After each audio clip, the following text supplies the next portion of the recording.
Alright, what's good YouTube? It's your boy Money Mark J back with another video. And you know, as I was sitting down today, iced in at my house. Yes, iced in by meaning here in Charlotte we had a bad snowstorm, and it snowed a lot yesterday, and then last night and this morning it was I guess you could say light raining, but it was freezing temperature, so there was ice everywhere, so I didn't get a chance to go to work, which is a good thing. But as I was sitting at the house, like I was saying, I decided, you know, I was online and I was just looking at some stuff, and I was thinking that, you know, my RODI unit that I have works good, and nothing wrong with it. Zero TDS water's coming out, but there's always room for improvement in this hobby. No matter what you're doing, it's always, I mean, especially when you're dibbling, dabbling in it, you always want to do extra stuff. One, just to make your job easier, and two, just to make sure that everything is going good. You know, if you have good quality stuff, or if you have stuff that's working, or stuff that's going to help you out in the hobby, you might as well have it. So I was sitting down thinking, I was like, well, while I'm doing my 55-gallon SPS build, and while I'm putting videos up on my 150-gallon fish only tank, I'm going to be doing a little project on my RODI unit that I do have. And before I go any further, I'd like to say thank you for all my subscribers and everybody who's been subscribing to my channels. I do appreciate it. Thank you for all the comments and suggestions. And like I said, if you guys have any questions, let me know. If I can help you out with anything, I'll be glad to help you out. And it's going to be times we're going to be asking you guys for questions also. I hope you guys can help me out in return. But I do appreciate it if you guys like my video, subscribe, and we'll get back into the video. So as I was saying, I'm going to be doing this RODI, I guess you can call, build. Like I said, nothing wrong with this RODI unit. It works fine. I've had it for like 2+ years. I got it while I was living in Florida. It's a 4-stage RODI unit, 90 gallons per day, and I just wanted to beef it up. Back when I first got into this hobby, I didn't know too much about RODI water, the importance of it, RODI units. So I bought a plain basic RODI system. As you guys see, it just has a regular sediment filter that is a really, really bad color, which needs to be changed. The carbon block filter right here in the middle, the RO membrane actually at the top, and the DI resin cartridge on the left. The only thing I've done to this RODI unit is replace the filters that you guys see right here at the bottom, sediment, carbon block, and the DI resin filters. And I've also added, as you guys saw in my last video, this dual TDS meter. But I'm like I said, I'm going to be beefing it up. And some of the things that I'm planning to get in the future, and I'll do videos on each thing when I get them, but not in any order. But you know, to start off first, I am going to replace these filters. You know, I was doing some research, and it's good to replace your filters every 6 months, even if you don't have any zero TDS coming out of your RODI unit, because these filters can clog up your membrane. And a lot of this stuff, guys, I'm learning myself. You know what I'm saying? I'm learning why people do certain things and why it's done. Me back in the day, I would just say I'm waiting until TDS starts coming out of my unit. And I mean, in all reality, you can do that. There's nothing wrong with that. But there's benefits to changing out your pre-filters every 6 months, because if you change out your pre-filters, you're prolonging your RO membrane longer. The longer you have clogged filters, the more your RO membrane has to go to work, and the faster it will go out. And these membranes are pretty expensive. They're a lot more, I mean, they're not crazy expensive, but they're more expensive than these cartridge filters right here. So anytime you can change these out, it should be every 6 months. Also, I'm going to be adding a flush kit to this RODI unit because of the fact that it also helps with the RO membrane, flushing it out periodically. And guys, this is the stuff that I'm learning as I'm going right now with this RODI unit. So I'm going to be getting one of those. And real quick, this is my out tube that I have right here going into my Brute trash can. And I'll show you guys how I have it. I have the float valve that I installed on this. And I bought this guy back in Florida when I had my RODI unit, and you know, I never figured it out how it works. I know I hooked the hose up to the float valve. Water rises up, cuts the float valve off by raising it up. But every time I always had water coming out of my little outlet right here. It would always just start pushing out, and I was like, what in the world? Why is this happening? And I finally realized that I need an auto shut-off valve. And I'm like, wow, nobody ever told me this stuff.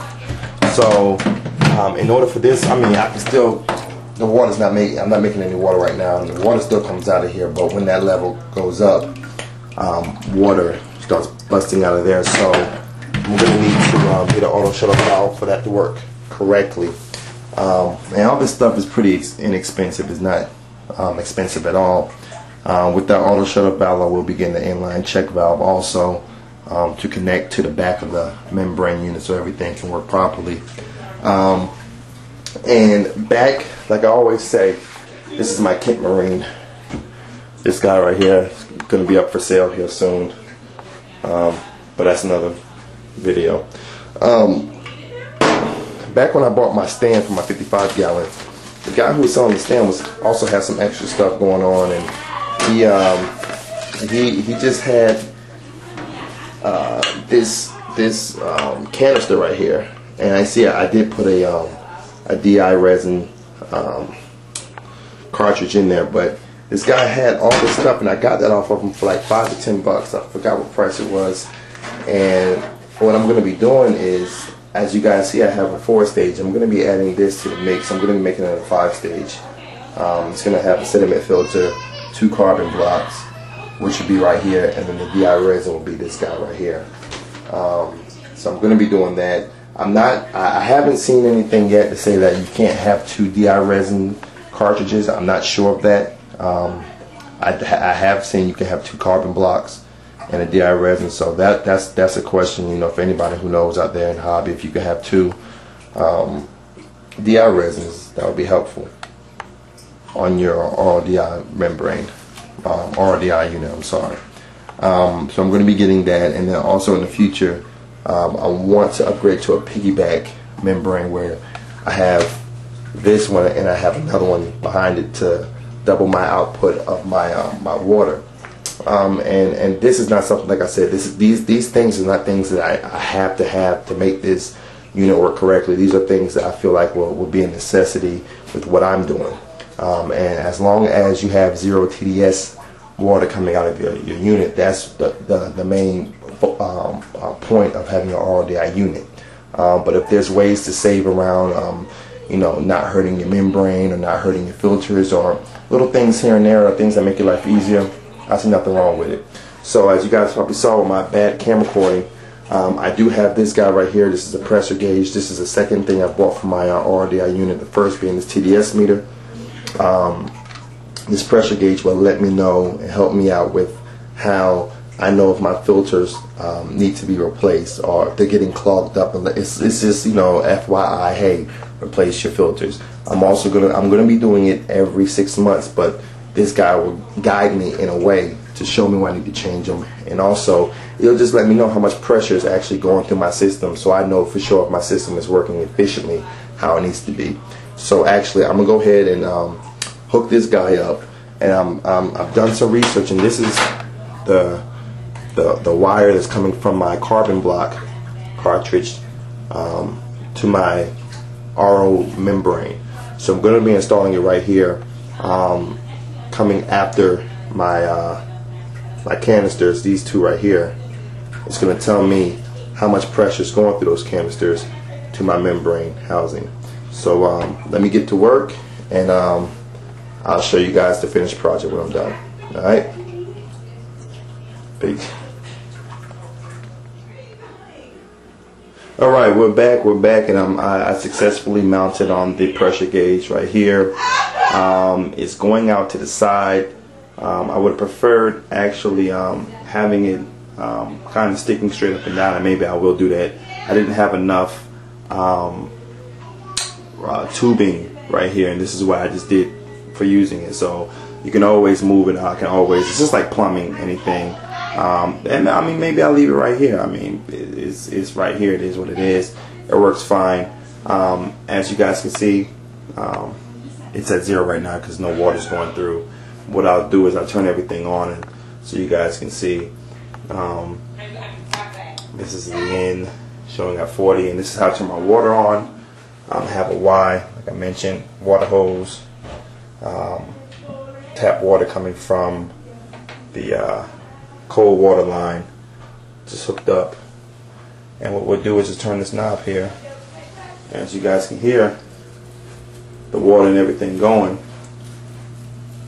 If you hear that static electricity, I think it's my membrane, and mine used to do that back in the day. It makes that static noise. It feels like it's killing out all the impurities and all that good stuff. But as you can see, my pressure is right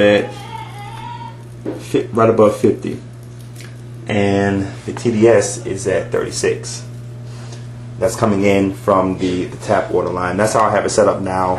I didn't mention it earlier, I will be setting up another one over here, measuring my water coming out of my membrane to my DI filter. Alright, so I will have that just so I can test to see how good the membrane is doing itself. But with these cartridges right here, I'm running at 50 psi, which is okay, which is good. It's not a problem. I believe I have more psi coming out once I replace these filters. I know I will, and that'll be in a future video. So I guess we can say this is like a part. This is like a part 1 of a build for my RODI unit. Like I said, I'm going to be beefing it up just to be more efficient, and so it can help me out while I'm doing my water changes and all that good stuff. Because with this SPS tank going on, I want my water quality to be the best of the best, no problems, no guessing, the best of the best. So I hope you guys like the video. And like I said, the next thing I'm going to buy are the filters. I'm redoing the filters, and I'm going to be redoing this guy up. And like I said, this is the fun part about the hobby. You're building everything, you're putting things together. I love doing that kind of stuff, if you guys haven't noticed. So I hope you guys like the video. Like I said, thank you to all my subscribers. Guys, comment in the comment section below if you have any questions. Let me know. Hope you guys have a great day. Peace.